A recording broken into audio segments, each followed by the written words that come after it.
ناظرین آپ جانتے ہیں دو کام ایسے ہیں جو شیطان پر بڑے بھاری ہیں، شیطان کو اس سے بڑی تکلیف ہوتی ہے، ایک اذان اور دوسرا نماز۔ اللہ اکبر اللہ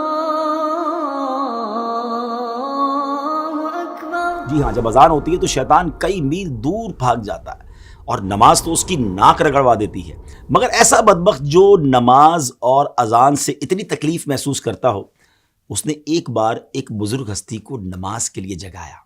جی ہاں ناظرین، بڑا یونیک واقعہ ہے، اور یہ واقعہ ہے سیدنا امیر معاویہ رضی اللہ تعالیٰ عنہ کا۔ ایک بار آپ آرام کر رہے تھے، فجر کا وقت ہوا تو کسی نے آپ کو جگایا، آپ اٹھے اور آپ نے دیکھا کہ کوئی نظر نہیں آ رہا، تو آپ نے پوچھا کون ہے جس نے مجھے جگایا؟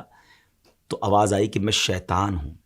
تو آپ نے کہا اے بدبخت، تیرا کام تو نماز قضا کروانا ہے، تیرا کام تو اللہ رسول کے کاموں سے دور کرنا ہے، تو نے مجھے نماز کے لیے کیسے جگایا؟ اب شیطان نے بہانے بنانا شروع کیے کہ میں تو پہلے سے ہی نیک تھا، میں تو پہلے سے ہی نیکی کے کام کرتا ہوں، میں تو نماز کے لیے جگانا پسند کرتا ہوں، مگر آپ جانتے تھے کہ یہ شیطان مکار ہے اور یہ اس کا کوئی خاص وار ہے۔ اللہ والے تو شیطان کے واروں کو پہچان لیتے ہیں۔ تو آپ نے فرمایا کہ مجھے سچ بتاؤ کہ تم نے مجھے کیوں جگایا؟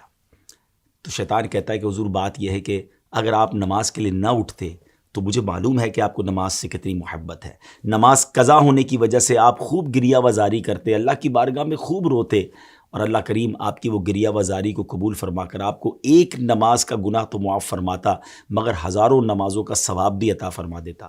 تو میں نہیں چاہتا کہ آپ کو ہزاروں نمازوں کا ثواب ملے، اس لیے میں نے آپ کو جگا دیا، کیونکہ میں مسلمانوں کا خیر خواہ نہیں، اور میں نہیں چاہتا کہ مسلمانوں کو زیادہ نیکیاں مل سکیں۔ پیارے اسلامی بھائیو، بظاہر تو یہ ایک واقعہ ہے، لیکن ہمارے لیے اس میں بڑا درس ہے، کیونکہ شیطان پہلے تو ہمیں نیکیاں کرنے نہیں دیتا، اچھا پھر ہم نیکیاں کرنے لگ جائیں تو وہ نیکیوں میں کمی کروانے کی کوشش کرتا ہے۔ آپ نے دیکھا ہوگا شروع میں بہت سارے لوگ جو نماز شروع کرتے ہیں تو سنت غیر موقدہ بھی پڑھتے ہیں، فرض بھی پڑھتے ہیں، نوافل بھی پڑھتے ہیں، لیکن آہستہ آہستہ پھر نوافل کم ہو جاتے ہیں، پھر ہم نے دیکھا کچھ لوگوں کی سنتیں کم ہو جاتی ہیں، اور ایک وقت آتا ہے کہ پھر نماز بھی چلی جاتی ہے۔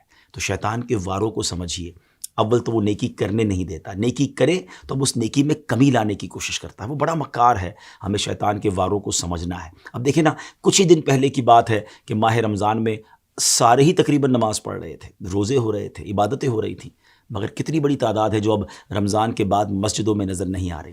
ایسا لگتا ہے نا کہ شیطان اپنے واروں میں کامیاب ہو گیا۔ اسٹرانگ بنیے، ہم رمضان میں بھی اللہ کے بندے ہیں، ہم رمضان کے بعد بھی رب کے بندے ہیں۔ نماز صرف رمضان میں تو فرض نہیں ہے نا۔ کتنی عجیب بات ہے کہ ایک چاند دیکھ کر ہم مسجد کو آباد کر دیتے ہیں، اور ایک چاند دیکھ کر ہم مسجد کو ویران کر دیتے ہیں۔